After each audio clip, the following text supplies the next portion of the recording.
Bonjour à tous, bienvenue donc dans la Bonjour. troisième session de Stay Home Start Coding. Salut Christine. Alors, le temps que tout le monde se connecte et que tout le monde soit là, je voulais refaire un petit topo là sur les deux précédentes sessions qu'on a eues.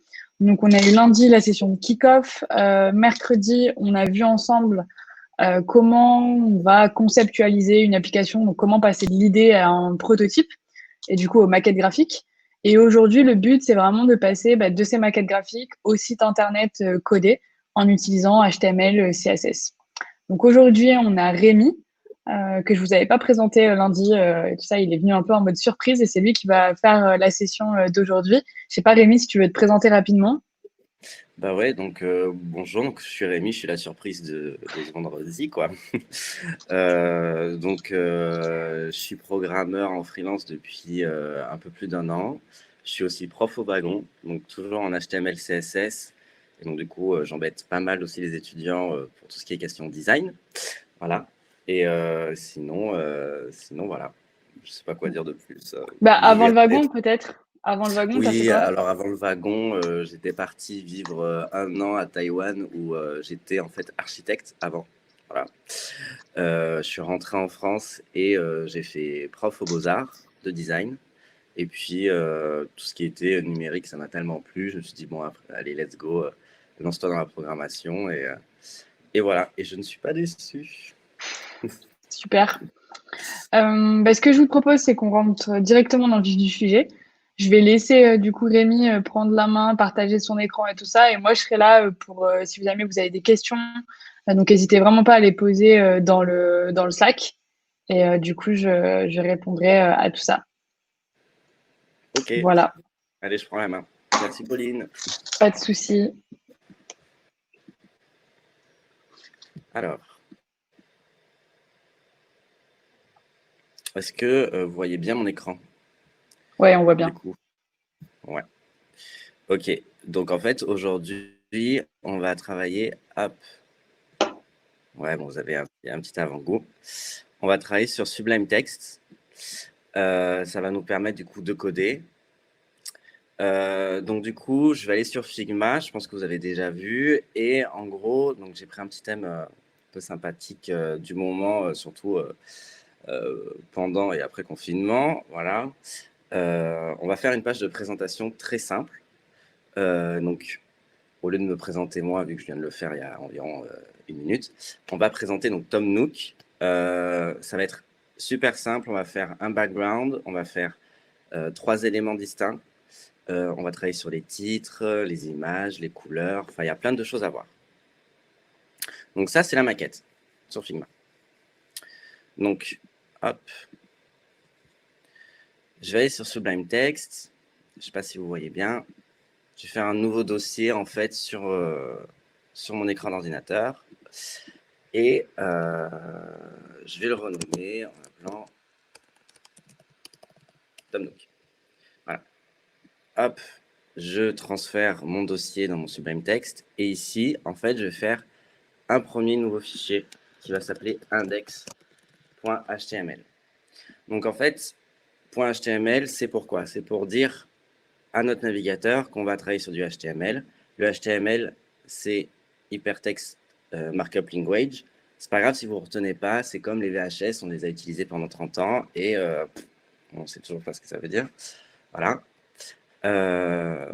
Donc, ce qui va être intéressant, c'est qu'on va avoir une structure HTML à construire pour que notre site web puisse fonctionner sur le navigateur. Donc, il y a des raccourcis, point d'exclamation, et je fais un tab sur mon clavier. Et en fait, notre squelette de notre site se construit. Donc, on a bien un doctype HTML pour confirmer qu'on travaille bien sur un fichier HTML. Une balise HTML qui ouvre et une balise ici qui ferme. Donc, balise ouvrante, on a un chevron, le nom du tag, et ensuite, on a, pour la balise fermante, un chevron, un slash, le nom de la balise et le chevron qui ferme. Donc de là, on a vraiment le tout début de notre site. Ensuite, on a le head. Donc le head, c'est vraiment le cerveau de la structure de notre HTML. C'est ce qui va nous permettre de lire soit des fichiers à côté, donc on va voir ensuite le CSS, donc ça va être un deuxième fichier qui va nous permettre de rajouter du style. Et ensuite, plus bas, on a le body. Donc ici, c'est là où on va rentrer nos éléments. Bon, évidemment, il faudra travailler sur des balises. Pourquoi travailler sur des balises? Parce que c'est comme ça, tout simplement. Dans les balises, il y a énormément de choses. On va voir vraiment les basiques, c'est-à-dire les H1. Donc si je marque H1 et que je fais un tab, on a le H1 qui s'affiche. Alors, je vais ouvrir, évidemment. Donc, pas sur Safari, on va l'ouvrir sur Google Chrome. Hop. Donc, là, j'ai mon H1. Si je marque bonjour et que je recharge ma page, on a bien le bonjour qui vient de s'afficher. Alors, je vais réduire un peu ma page ici et vous mettre le code là. On va avoir les H2, coucou, les H3, voilà. Et en fait, ça nous permet de hiérarchiser excusez-moi, nos titres. Donc les H1, ce sont en fait des headers. Ensuite, on a les P, tout simplement pour les paragraphes. Donc, il y a un petit raccourci, si on marque lorem et un petit tab, ça va nous mettre un petit texte en latin. Donc ici, notre texte s'affiche bien. Ensuite, on va avoir des choses comme les boutons. OK, donc j'ai marqué OK, tout simplement. Et hop, j'ai un petit bouton ici qui apparaît. Je vais avoir des liens. Donc en fait, ce sont des encres. Avec un href, en fait, ici, ça va nous permettre de mettre une adresse. Par exemple, ici, je suis sur le site Nintendo. Je colle l'adresse ici.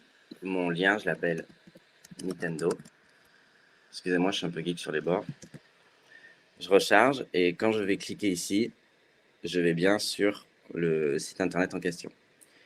Voilà. Moi, excusez-moi, avec ce qu'on utilise, j'ai un petit peu l'ordinateur qui rame. Donc voilà. On va avoir des UL, donc c'est Unordered List. Donc, je vais vous montrer. Dans les UL, on doit appeler des LI, donc des éléments de liste. Et j'ai marqué, par exemple, Pauline. Hop. Et donc ici, on va bien avoir une liste avec des points devant les éléments de la liste.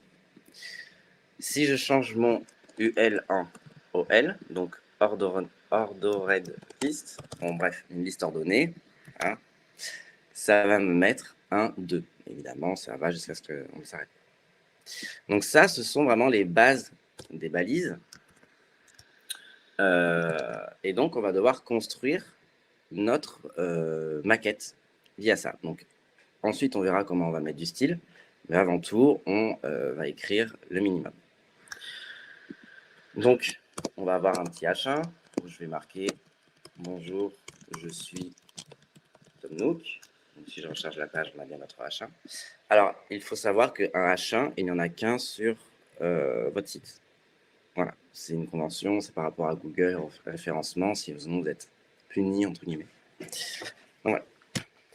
Ensuite, il va y avoir une image. Donc, l'image, en fait, c'est tout simplement le tag IMG. Et en fait, il va me demander une source. Alors, pour créer une source d'image, dans mon dossier Tom Nook, je dois faire un nouveau dossier. Je l'appelle image. Et je vous avoue, je ne vais pas me casser la tête. J'avais les images sur autre chose. Et je vais les mettre dedans. OK. Donc ici, dans mon dossier images, j'ai bien toutes mes images.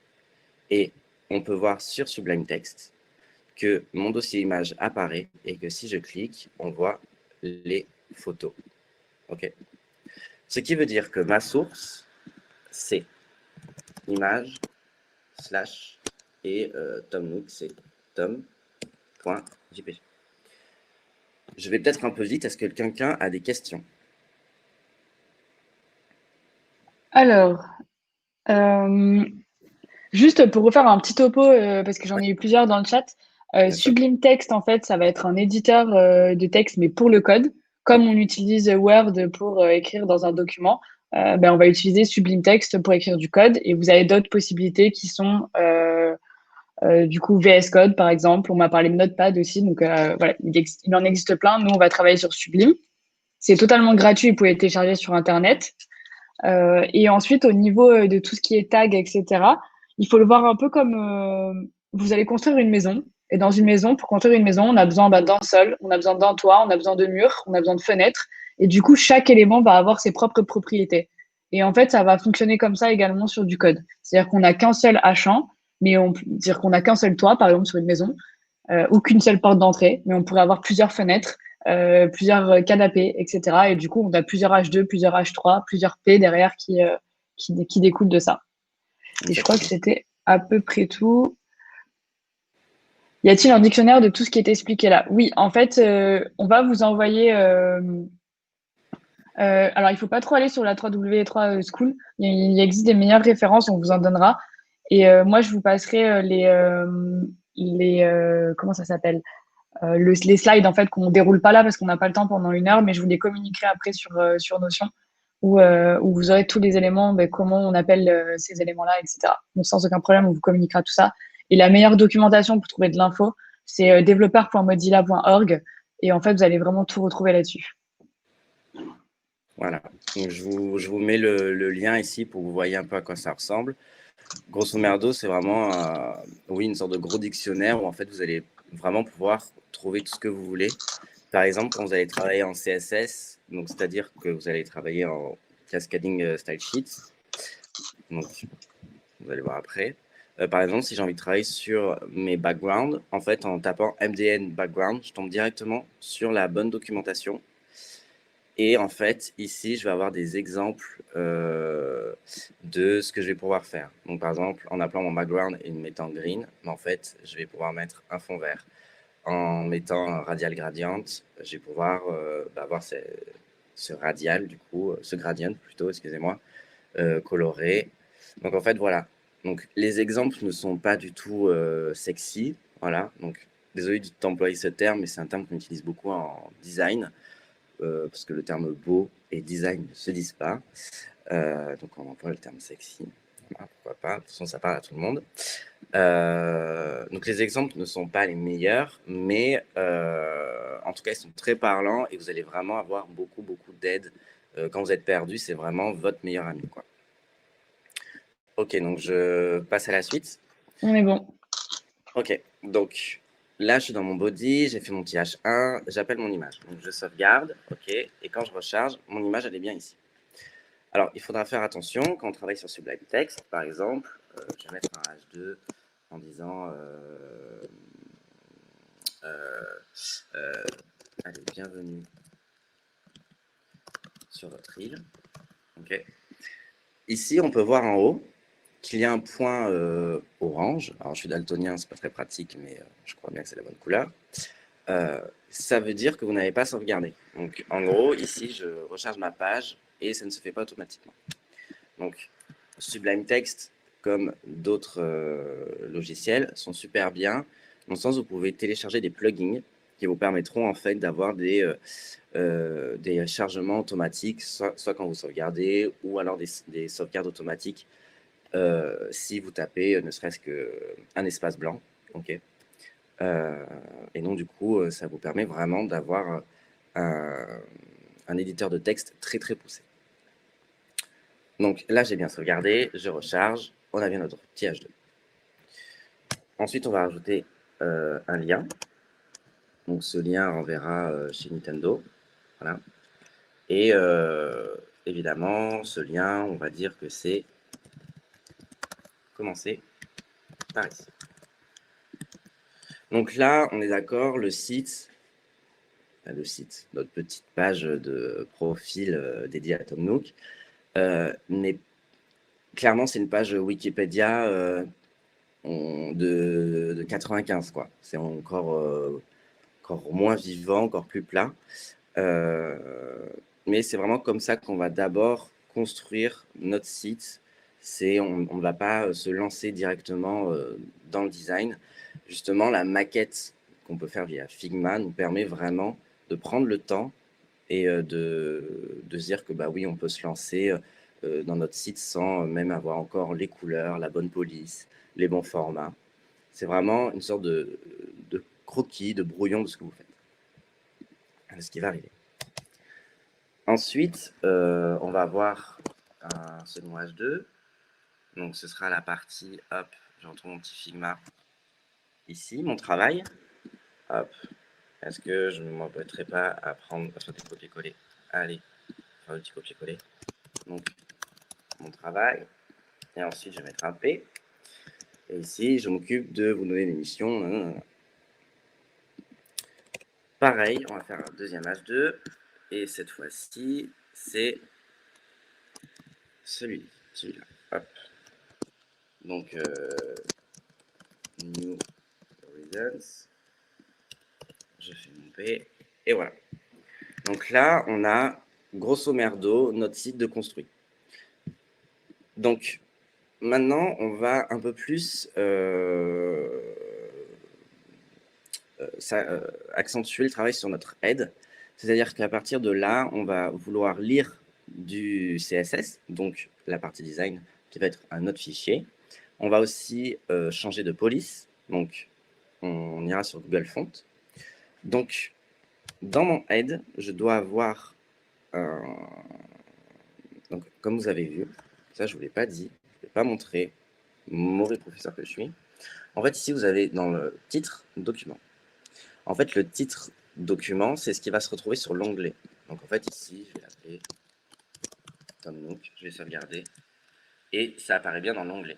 On est d'accord que la balise title qui se trouve dans le head n'apparaît pas directement dans votre page navigateur. Donc, en fait, ici, de là à là. Ok, c'est bien autre chose. Le head, c'est vraiment tout ce qui est un peu externe. Ensuite, on a les méta tags. Donc ici, en fait, ça va nous permettre de faire du responsive. OK, donc ça va bien réadapter les éléments, mais ensuite, évidemment, nous, on va devoir travailler le responsive. Donc, qu'est-ce que c'est le responsive? C'est quand votre site réagit en fonction de la largeur de l'écran sur lequel il est. Donc, on va avoir des grands ordi, des ordi de taille moyenne, les tablettes, les téléphones. Et ensuite, tout ça, il y a aussi le mode portrait ou paysage. Donc, en fait, il y a énormément de choses à prendre en considération. Et ensuite, on a le méta charset UTF-8.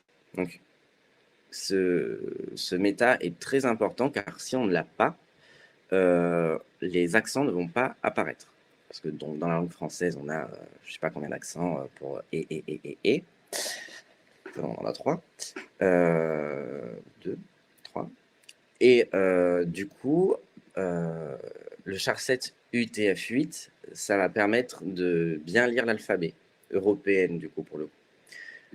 Ici, évidemment, on a la langue en FR, donc sans EN ou FR, c'est pas pour l'exercice, on s'en moque un peu. Donc, je vais devoir, premièrement, toujours dans mon fichier TomNook, créer un nouveau fichier et l'appeler style.css. Alors, les noms que je donne à mes fichiers, donc index.html et style.css, sont des conventions. Index.html, c'est généralement la home page. Évidemment, si vous travaillez sur Dawn Framework, par exemple, Ruby on Rails, que vous verrez, que vous avez peut-être déjà vu de votre côté avec le wagon, on va avoir des home pages, des shows, des choses comme ça. Le style.css, c'est vraiment le fichier de base où on va y avoir du design. Évidemment, on ne va pas le voir aujourd'hui, mais je vais quand même vous expliquer. Des éléments, des composants en fait CSS peuvent se retrouver dans un dossier et style.css va devenir le lien entre tous ces composants et du coup permettre ensuite à l'index de lire tous les composants. Donc, on va déjà faire une erreur pour voir comment fonctionnent les choses. Donc ici, mon H1, je l'appelle, c'est juste tout simplement un tag. J'appelle mon H1, je lui mets des petits bracelets, donc on va les appeler les moustaches, c'est plus sympa et sympa. On va lui dire, par exemple, je veux que la couleur elle soit rouge. Donc, quand je vais venir ici et que je vais recharger, rien n'aura changé. C'est normal, mon index n'est pas au courant, entre guillemets, de l'existence de style.css. Donc, pour lui donner connaissance de son existence, je dois rajouter un lien, donc link, je fais un tab, et en fait, automatiquement, il va me dire que c'est bien un style sheet, parce qu'il sait très bien votre code HTML que vous allez devoir mettre du design. Et en href, vu que c'est un lien, on va mettre automatiquement style.css. Ok. Je n'ai pas besoin de marquer tomnook/style.css parce que le fichier index et style sont les uns à côté des autres. Ok. Alors que les images, il fallait bien que je dise que c'était dans un autre dossier pour pouvoir les atteindre. Donc maintenant, si je vais ici, et que je recharge la page, waouh, la magie du cinéma, la couleur de mon H1 a changé. Ensuite, dans mon head, on va vouloir changer la police. Donc, ici, je suis sur le site de Nintendo, et clairement, c'est cette police qui m'intéresse. Donc, en fait, vous avez plein d'extensions Internet de votre navigateur qui va vous donner en fait les informations. Donc ici, j'ai utilisé Font Finder et ça me dit que la police, c'est Overlook. Alors, il ne me semblait pas que ce soit Overlook, il me semblait que c'en était une autre, je crois que c'était Rhyme. Hop. Ouais, en fait, j'ai tellement mon ordi qui fait des siennes. Hop, on va aller ici. Voilà, BioRhyme. Donc, la font family BioRhyme, si je veux la retrouver, donc on pourrait croire, bon allez hop, je marque BioRhyme ici et c'est fini. Et du coup, Google Font a bien cette police. Donc, Google Font va vous permettre de télécharger des polices sur votre fichier et sur votre site. Il faudra faire attention parce que si vous avez, par exemple, moi, BioRhyme, je l'ai sur mon ordinateur. Donc, je pourrais très bien dire à mes textes d'afficher BioRhyme.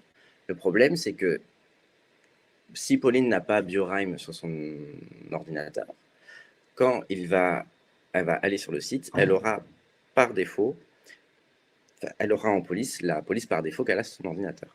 Donc, on est nous-mêmes obligés de faire lire à notre fichier quelle police on veut. Donc, il y a d'autres manières d'appeler des polices. On peut très bien les télécharger et travailler avec du font face, mais ça, on va dans des choses un peu plus poussées. Donc, on va rester basique. Donc, ici, je suis bien sur Google Font. J'ai bien ma police BioRhyme. Et en fait, je peux voir ici que je peux sélectionner les styles. Alors, je ne vais pas me casser la tête, je vais tous les prendre. De toute façon, là, il n'y en a pas énormément. Donc, on peut voir qu'il y a marqué Extra Light 200, 300, 400, 700, 800.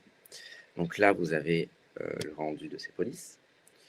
Qu'est-ce que ça veut dire? En fait, 200, 300, 400, 700 et 800 sont le poids de la police. Donc ça sera du font weight. Donc le poids, police poids. Waouh, quelle traduction merveilleuse. Donc j'ai bien sélectionné ma police. Et ici, vous avez un petit lien qui s'appelle MD. Et il vous explique ce qu'il faut faire. Donc, tout simplement, il faut copier ce code dans le head. Donc ici, je prends le code, je le copie, je le colle et je le mets dans mon head. Et ensuite, il vous dit dans les CSS, il faut spécifier la famille. Donc, ça veut dire tout simplement que cette ligne de code, hop, je reviens là, on voit la différence. Je vais dire à mon élément, comme nouvel attribut, que la font family sera bien BioRhyme. Et si je recharge, ma police a bien changé. Évidemment, on ne va pas s'embêter à se dire, je veux que mon H2, il fait aussi ça, et patati et patata. En fait, on peut faire beaucoup plus simple. On appelle notre body. Donc, au cas où, si vous avez la mémoire courte, hop, je vais inventer mieux. Le body, c'est celui qui englobe tous les éléments. En fait, je vais vous parler de parents-enfants dès maintenant pour que vous compreniez mieux ce qu'on va voir après. C'est comme si le body était le parent de tous ses enfants. Donc là, le body a 1, 2, 3, 4, 5, 6, 7 et 8 enfants. Ok. Et je vais dire aux parents body d'avoir une font family et qui va du coup se mettre sur tous les enfants. Donc, je reviens ici, je recharge et on a bien la police qui s'est mise partout. Est-ce que vous avez des petites questions?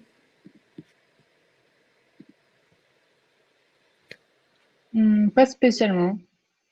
Bah, parfait. Donc, soit ça veut dire que vous ennuyez, soit c'est que je suis très clair. Donc, je vais Non, c'est compter clair. 3 sur 2. Donc, voilà. On va revenir un peu sur la maquette. Donc, on voit ici que j'avais une couleur spécifique. Je vais la récupérer là. Donc, évidemment, moi, sur ma maquette, je l'ai déjà. Mais je vais vous montrer autre chose. Soyez patients. Sur mon H1, je vais lui dire color. Hop, faut pas que j'oublie le petit hashtag. Donc, la couleur, soit je l'affiche comme ça, soit j'ai les RGB.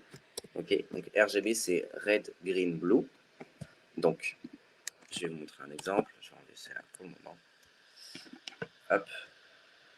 RGB, c'est, par exemple, on veut que ce soit en gris. Je vais faire 30, 30, 30. Ok, donc on va avoir un noir foncé, enfin un gris foncé. On voit pas très bien d'ailleurs. Mais grosso merdo, c'est ça. Ensuite, si je rajoute un A, en fait, le A, ça va être pour l'opacité. Donc ici, je vais pouvoir dire que mon opacité, si elle est de 1, on voit complètement la couleur. Mais si elle est par exemple de 0,5, vous voyez, ici, ça s'affiche que ça va être plus clair. Et donc, oui, mon texte sera plus clair. Attention, l'opacité, ça veut bien dire que s'il y a un élément derrière, on va le voir en transparence. Donc voilà, ou alors tout simplement, vous avez color red ou yellow, tout ce que vous voulez. Donc on va revenir sur notre couleur choisie initialement. Donc je suis là.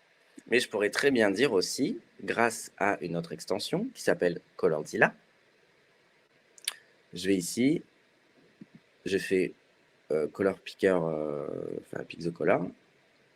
Et par exemple, ce vert m'intéresse, vert bleu, hein, vert d'eau, m'en voulez pas. Hein, pour moi, c'est du vert bien vert. Hein, mais bon.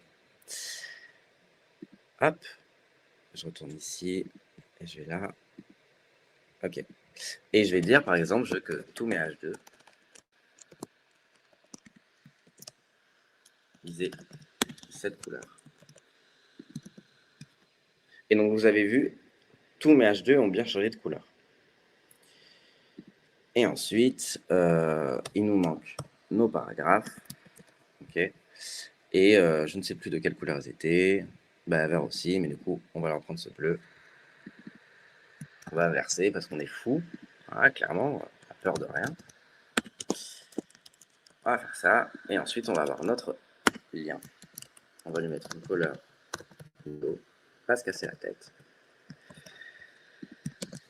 Et on a le début de notre site, enfin le début du design qui apparaît. Évidemment, il va falloir qu'on puisse centrer nos éléments et puis qu'on puisse bien les séparer. D'accord? Parce que si vous vous rappelez sur la maquette, que j'ai montré il y a 4 secondes, vous avez bien 3 enfants distincts au body. En fait, ces enfants, on va aussi les transformer en parents. En fait, ça s'appelle les divisions. Alors, qu'est-ce que ça veut dire? C'est-à-dire qu'en fait, de ma ligne 12, donc qui commence par le H1 et qui termine à la ligne 15, donc après le A, la balise A fermante, je veux qu'ici, cet enfant devienne vraiment... Je veux pas qu'il y ait en fait 1, 2, 3, 4 enfants, je veux qu'il n'y en ait qu'un. Donc, je vais le mettre dans une div. Ok. Donc, div, c'est pour division. Je répète. Hop. Non, on n'a pas besoin de faire ça. Lui, on a besoin de le mettre là. Et lui, on a besoin de le mettre là. Indenter votre texte, votre texte HTML. C'est très important parce que ça va vous permettre de lire beaucoup plus facilement votre code et de vraiment voir qui est différencié à qui. Par exemple, ici, mon body a bien ces enfants-là. Mais là, vu que j'ai une nouvelle div, okay, on voit bien la ligne ici. Enfin, en tout cas, moi, je la vois bien. Je porte mes lunettes. Normalement, je les oublie. On voit bien que cette div-là, du coup, elle ne fait qu'un avec ces éléments-là. OK. Et évidemment, on peut avoir des divs dans des divs dans des divs, OK, un peu comme les poupées russes. Donc votre code va ressembler de plus en plus à une vague, et plus votre code sera spécifique et complexe. Ensuite, donc, on va avoir notre deuxième enfant. Donc, ici, notre div. OK. En fait, ces enfants deviennent parents. OK. Je ne sais pas si c'est clair comme explication. Est-ce que vous avez des questions par rapport à ça, déjà? Est-ce que ça vous paraît clair? J'ai pas forcément de questions, juste Rémi, quand tu es sur du CSS, Ouais. tu peux réexpliquer pourquoi on met des accolades en fait après body, après H1 et tout, pour pouvoir appeler Bien les sûr, éléments. bah, tout simplement, comme vient de le dire Pauline, ça nous permet en fait tout simplement ici de donner du style spécifié dans ces éléments-là. Donc en fait, par exemple, là, on est d'accord, j'ai mis seulement un attribut à chaque élément. Mais par exemple, mon body, quand je vais lui rajouter un autre élément, en fait, imaginons ici, j'oublie mon point virgule, ce que je vais mettre après ne fonctionnera pas. Vous voyez, il y a un gros souci, quoi. Je vais recharger. Ça m'a enlevé clairement ce que j'avais écrit ici. Ça ne le prend pas en compte. Donc en fait, ça vous permet aussi de hiérarchiser, enfin, ça vous permet à votre CSS de comprendre qu'est-ce qu'il doit appeler, pour qui, pourquoi. OK. Tout simplement, c'est comme si on faisait une citation, OK, et qu'en fait, l'écrivain, c'était body, et au lieu de mettre des cotes, bah, en fait, on met des brassées, OK. Et dedans, on va mettre ces citations, et ces citations, il faudra bien les différencier avec des points-virgules à chaque fois. Super. OK. Super. Voilà. Donc, par exemple, là, j'ai mis en fond rouge. C'est d'une horreur, mon Dieu. On va changer ça de suite. Ça va être très moche jusqu'à tant qu'on n'a pas tout fini, hein, ne vous inquiétez pas. Moi, je m'inquiète. Je vais faire un background image. Donc, en fait, tous ces attributs, vous ne pouvez pas les inventer par vous-même. Et en même temps, le CSS, il est ultra clair. C'est-à-dire qu'en fait, dans mon fond, je veux rajouter une image. Donc, comme sur la maquette ici, clairement. Donc, j'ai pas à tergiverser pendant 100 ans. C'est background-image. C'est pas plus compliqué que ça. Ensuite, on va avoir une URL. Donc ça, il faut chercher parce que c'est pas un href, ok, c'est pas pareil que l'HTML. Le CSS, on dit bien URL. Et je vais aller dans mes images et je crois que le fond s'appelle color. Et donc quand je vais aller ici, j'ai bien mon fond qui s'est mis. Le fond, je peux l'arranger comme je veux, entre guillemets comme je veux. Enfin oui, mais en fait, en gros, il y a le background position. On va généralement le centrer et un background size, ok, où je veux dire qu'il va tout recouvrir. Donc si je recharge, hop, en fait, l'image c'est bien centré sur mon site et recouvre bien tout mon site web. Ok. Donc si je bouge, en fait, l'image est toujours centrée par rapport à l'image de base. Ok. Donc évidemment, là c'est pas très clair, c'est pas très beau, on voit mal les textes, l'image est bien trop grande. Donc là, on va travailler via nos divs. Donc nos divs, on n'a qu'une chose à faire, ce sont les appeler. Ok. Et pour que ce soit plus lisible, je vais dire que le background color, ok, on travaille sur la couleur du fond, il soit white. Ok, donc pas besoin de marquer blanc, ça ne marchera pas.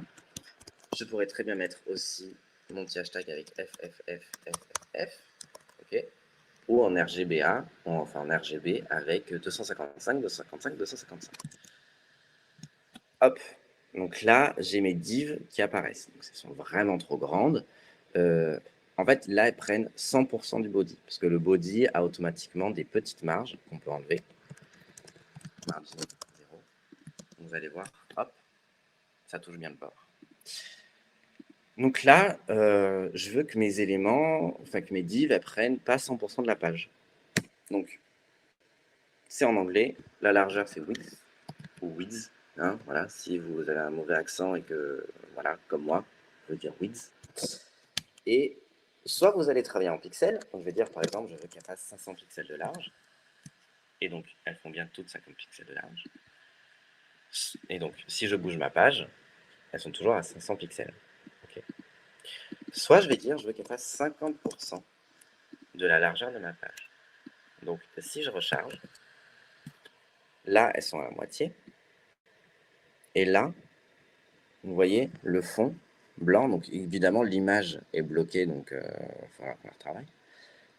Mais les divs, en fait, s'adaptent à 50% de la largeur de votre page. Attention, la hauteur, 8 du coup, c'est soit du pixel, soit du VH, donc la valeur du 8, donc la valeur de votre écran. Le pourcentage ne marchera pas. Pourquoi? Parce que la hauteur n'est jamais vraiment fixe, ok? Il suffit qu'il y ait un élément de plus pour que votre largeur change complètement, donc le pourcentage ne peut pas être utilisé. C'est une valeur vraiment trop aléatoire. Et au-delà que on ne doit pas, c'est que ça ne marchera pas. D'accord? Donc la 8, pour le moment, on s'en moque un peu. On va un peu travailler sur notre image avant de continuer sur les divs. Donc, mon image, pour moi, c'est un logo. Donc, soit je vais dire IMG et faire ça, et marquer 8 width 50 pixels. Il y a d'autres manières d'appeler les éléments. Il y en a deux. La première, ça va être avec des ID. Donc, par exemple, dans mon image, je vais lui donner un ID, et ça va être logo. Et pour appeler logo, hop, je vais sauter un petit peu, comme ça, c'est un peu plus haut. En fait, je ne vais pas marquer logo comme ça, vous voyez, il ne comprend pas. Il reste encore en gris. En fait, mon ID, je l'appelle avec un hashtag. Et je vais dire, par exemple, que mon logo, il a une hauteur de, allez, on est fou, 80 pixels, et une largeur de 80 pixels. Donc, si je recharge, ok, il a bien changé. Je pourrais très bien, au lieu de dire un ID, faire une classe. Une classe, ça s'appelle avec un point. Okay. Donc si je recharge, c'est bon. En fait, voilà la différence entre un ID ou une classe. Donc je vais remettre un ID, vous allez comprendre pourquoi. Un ID, ça s'appelle pour donner, entre guillemets, comment expliquer ça? Un ID, c'est vraiment une appellation. C'est-à-dire, par exemple, moi, je m'appelle Rémi, point barre. Ok. Il n'y a que moi qui m'appelle Rémi, elle n'est pas cherchée ailleurs, il n'y a que moi. Par contre, si en nom de classe, j'ai, je sais pas, des surnoms comme El Profesores, je ne sais rien, quelqu'un d'autre pourra réutiliser ce nom de classe, le Profesores. D'accord? Donc, c'est-à-dire que c'est ultra pratique. Par exemple, je vais donner une classe à mon H1 et ça sera font size. Ok. Donc, ce qui veut dire que je vais travailler sur la taille de la police. Je vais aussi le mettre sur mes H2. Ok. Et du coup, mon font size, je vais dire par exemple, hop, font size 30 pixels. Et de là, tous mes éléments qui auront la même classe vont avoir 30 pixels de font size. Ok. Ce qui est pratique, c'est que je peux mettre plusieurs classes à la suite. Par exemple, je pourrais très bien dire font size et aucune autre idée d'ailleurs, mais par exemple color red. Ok. Et en fait, du coup, en utilisant color red et en mettant ailleurs, ici, je pourrais appeler mon color red, lui mettre une couleur rouge, et du coup, mon H1 et les autres éléments qui auront cette classe pourront aussi changer de couleur. Okay. Est-ce que c'est clair, les ID, les classes, les divs? Dites-moi. ID class, j'ai l'impression que c'est bon. Ok. Il y avait Virginie, du coup, qui demandait si on paramètre une taille en pixels, est-ce que ça pose problème quand on change de format d'écran? Alors, non. Euh, mais alors, tu as d'autres façons de travailler qui est cool aussi. Au lieu de travailler en pixels, tu peux travailler en EM ou REM. Et en fait, je vais vous montrer. On va prendre ça un petit peu beaucoup, pour le coup. En fait, ça change. Enfin, c'est une autre façon de calculer en fait vos pixels. En fait, il y a pas de vérité absolue en fait de est-ce que vous utilisez EM, REM, PX, pourcentage. Il n'y a pas de vérité absolue. C'est vraiment vous utilisez ce que vous préférez. Euh, Perso, je trouve que pixel c'est très bien, c'est très parlant. Euh, donc, faut pas vous embêter pour ça. J'ai envie de dire, tant que votre code et votre design fonctionnent, vous n'allez pas à vous embêter. Clairement, c'est ça. Ensuite, on va Mm. voir. Oui, pardon. Non, c'est bon, j'allais dire on est bon, tu peux continuer. Du coup, il nous reste un quart d'heure. Allez, de toute façon, c'est bientôt fini. Ne vous inquiétez pas. Et ensuite, vous pourrez me poser des questions ou son avis perso, même si vous avez envie. On va essayer de mettre nos éléments au centre de la page. Donc, en fait, on va travailler sur les margins. Qu'est-ce que c'est que les margins? Tout simplement, ce sont les marges. Donc, on va vouloir que à gauche et à droite, il y ait la même taille, enfin la même espace de largeur. Donc du coup, sur toutes nos divs, ok, on va dire que en haut et en bas, donc je vais vous expliquer, il y a par exemple 10 pixels, et à gauche et à droite, que ce soit automatique. Donc là, mes éléments sont centrés. En fait, margin 10 pixels et auto, les 10 pixels, c'est une valeur qui va se mettre en haut et en bas de votre div, et la deuxième à gauche et à droite, donc les X et les Y. Enfin, les Y et les X. Je pourrais très bien marquer aussi, je veux qu'en haut ce soit 10 pixels, à droite ce soit auto, en bas ce soit des pixels, et à gauche ce soit auto. Ok. On va avoir une deuxième valeur qui est importante, c'est le padding. Alors, le padding, je vais vous montrer. Imaginons que je rajoute un pixel. Alors, du coup, lui, j'ai enlevé auto. Hop, donc je ne sais pas si vous avez vu la différence. Je refais. Padding 0 et 20. Vous voyez, mes éléments sont plus petits. Mais ils ne sont pas plus petits de l'extérieur, mais de l'intérieur. En fait, le padding, c'est comme si votre élément était un ballon, ok, et que vous venez gonfler ce ballon. Et donc, du coup, il va devenir un peu plus gros, quoi. En fait, il se gonfle de l'intérieur. Et donc, c'est pareil. Le padding, je pourrais très bien dire que de haut en bas, c'est 20 pixels, et de gauche à droite, c'est 30 pixels. Ok. Et donc là, j'ai bien mes éléments qui sont distincts. Ensuite, de l'intérieur, je vais vouloir centrer mes éléments. Et je vais leur dire un text align center. Donc là, tous mes éléments sont bien centrés en plein milieu. Donc ça, c'est vraiment la base de votre HTML et CSS. Je vais vous montrer deux petits trucs en plus pour le fun. Par exemple, je veux que mon image soit ronde. Donc soit je réutilise, soit je le mets dans mon ID, soit je peux créer une classe. Le principe de faire une classe, par exemple, là où c'est chouette, en gros, je vais vous montrer l'utilité de la classe. C'est vraiment la classe, je vais l'appeler border. Donc, je vais dire à mon point border, je ne veux pas vraiment que ce soit rond, je veux que ce soit arrondi sur les angles. Donc, je vais dire border radius, et je vais dire, allez, 16 pixels.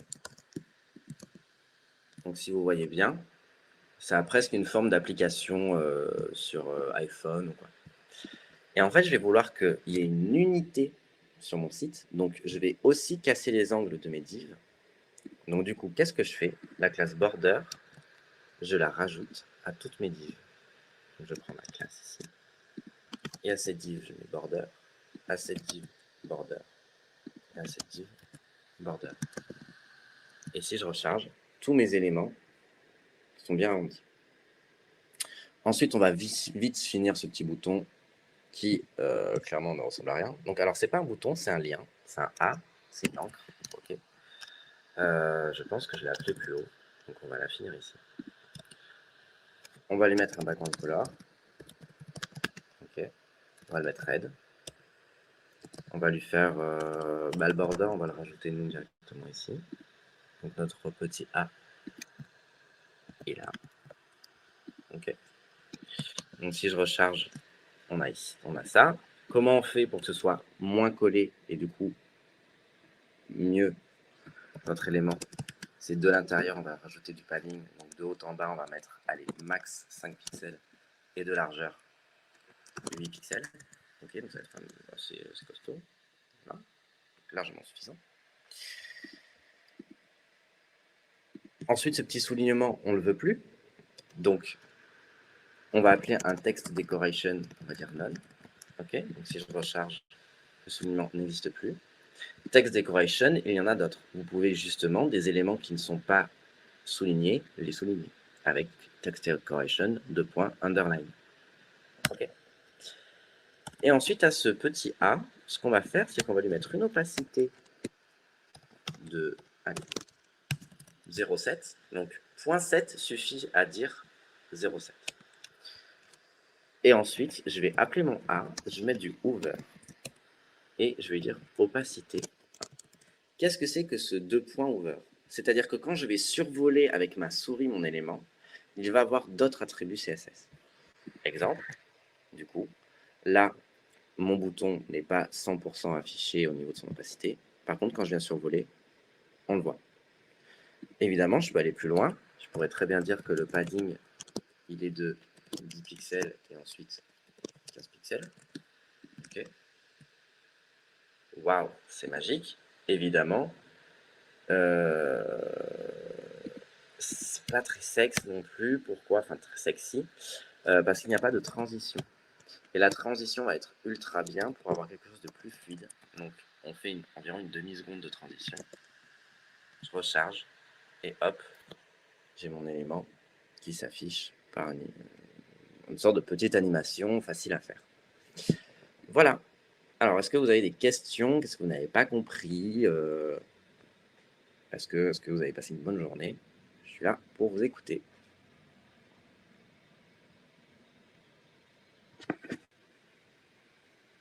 Alors,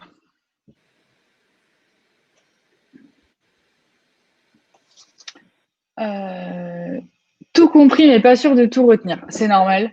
C'est vraiment en faisant en fait que tu vas avoir des automatismes, Anne-Charlotte. Donc, ce qu'on va faire, c'est que, comme on a dit, moi, je vais vous envoyer de la doc en plus. On va vous donner un petit challenge aussi de faire chacun votre page de profil pour lundi. Donc, vous pouvez reprendre genre bien le replay, genre un à un, et essayer de faire en même temps. Et je pense que ça vous aidera vraiment. Et sinon, sur les slides, vous avez aussi tout le contenu pour être à même de faire par vous-même. Donc, vous inquiétez pas sur ça, vous allez y arriver. Oui, c'est normal que vous soyez perdu au début, hein. Vous avez beaucoup d'informations.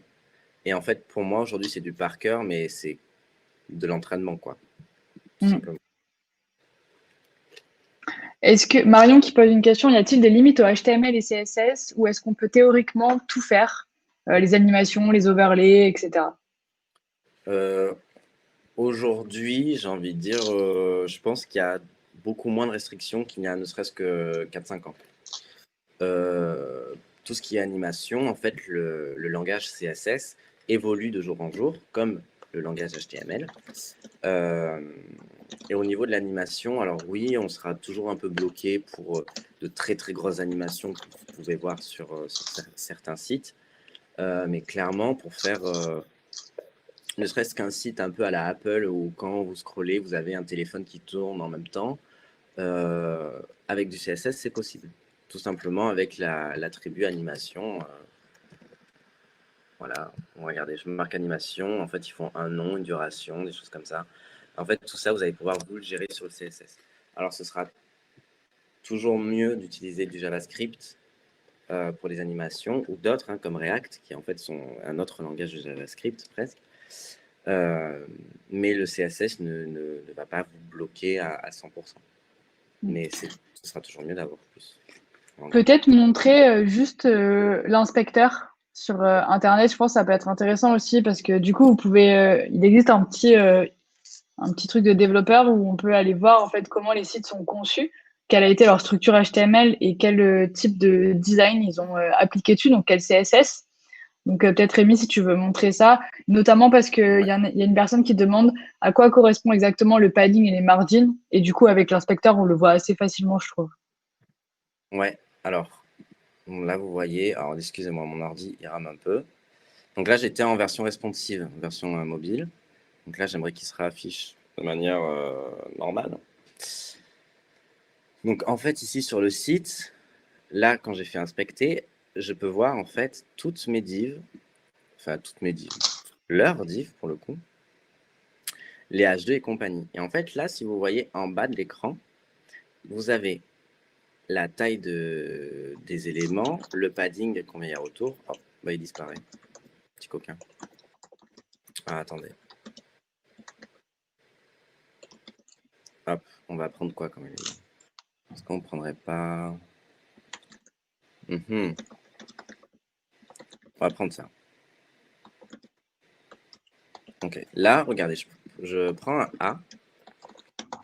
Ok. Community. Donc, il a un href, donc avec un hashtag, c'est pour dire que quand on clique dessus, on va bien à cet endroit-là. Hop, hop, hop, hop, hop, hop, hop. Donc, en fait, notre élément, il a du padding. Il y a plein de choses qui ne fonctionnent pas parce que, en fait, on est en version desktop. Donc, en fait, on voit pas. Et en fait, si je vais là, on a une largeur et une hauteur donnée. Et mon padding, je suis désolé, hein, c'est vraiment mon ordi qui bug affolément. Si je dis 40 en haut. Tu veux que je partage mon écran sinon? En vrai, je pense que si tu fais avec le tien, ça ira beaucoup plus vite, quoi. Alors attends. Est-ce que moi, il faut que je m'enlève? Oui.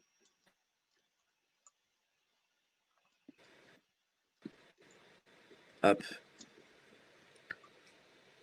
Excusez-moi pour ce petit problème technique. Ok. Donc du coup là je suis sur Google. Je vais taper n'importe quel site. Bah, hier on a vu Airbnb par exemple.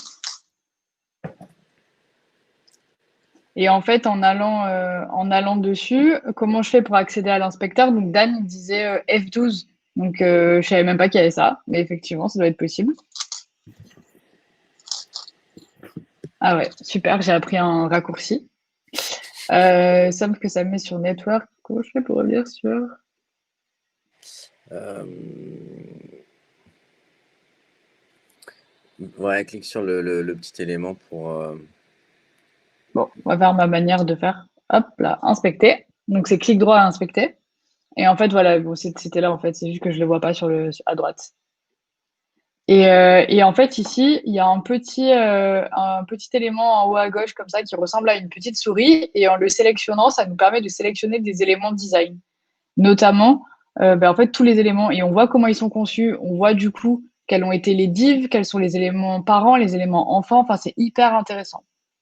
Et par exemple, si on travaille sur les cartes là, sur lesquelles on a fait le design hier, si je descends les éléments, là j'ai sélectionné mon élément carte, et à la fin, en fait, je vois comment il peut être construit un élément.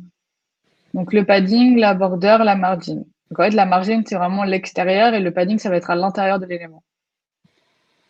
Et ici, du coup, par exemple, je sais pas si on en a. Ouais. Si on prend le texte, par exemple ici, des logements uniques est bien plus que des simples logements. En fait, ça doit être la même div, à mon avis. Et dans cette div, on a un padding donc de 12. Ouais, 12 en haut et 16 sur le côté. Et on n'a pas de margin. Si c'est un peu plus clair. Et oui, comme Laurent le dit, imaginons que Pauline prenne le dépaysement à deux pas de chez vous. Elle peut complètement changer le texte, en fait, vu qu'elle a le code HTML. Mhm. Évidemment, si vous Je peux même recherchez... renommer. Voilà. Genre, là, je dis pas le dépaysement, mais je dis venez chez Pauline. C'est top. Et je fais entrer, en fait, ça modifie en live les éléments. Bon, après, ça reste pas, c'est-à-dire que si je rafraîchis la page, ça revient comme c'était. Mais du coup, vous pouvez tester énormément de choses, en fait. Donc, pas sur des sites préexistants, mais comme à Ferrini, en construisant votre propre site. Vous pouvez tester, avant de taper sur Sublimetel, vous pouvez tester ici les éléments, modifier du CSS aussi. Si là, je ne veux pas que la couleur, elle est blanche, mais je sais pas, si je mets que des E, ça fait quoi? Bon, c'est pas assez... C'est quoi noir déjà? Une marque red, ça suffit. Hein. Ah bah oui, ça, je suis bête. Ouais, voilà. En fait, vous testez du style, quoi. Directement. Donc, c'est hyper intéressant. J'ai vu qu'on avait des questions. Qui vous intéresse. Comme ça, vous pouvez vraiment... Inspecteur gadget, oui, c'est un peu ça, Dan. Complètement. Et on a une très bonne question de Marion qui dit avec Sublime, du coup, vous êtes sur du local. Effectivement, on est sur nos ordinateurs. Pour le moment, il n'y a rien qui est en ligne. C'est-à-dire qu'on n'a pas poussé en fait en production notre site. Et du coup, on n'a pas non plus la possibilité que d'autres personnes aillent sur notre site à part nous. Et en fait, il existe des solutions hyper rapides et gratuites même pour héberger une page facilement. Vous avez GitHub Pages qui fait ça. Vous avez Netlify aussi qui fait ça. Et après, en payant, mais pas trop cher, vous pouvez avoir Scalingo, vous avez Heroku. Mais là, c'est plus pour des sites beaucoup plus poussés qui permettent l'hébergement de sites Internet.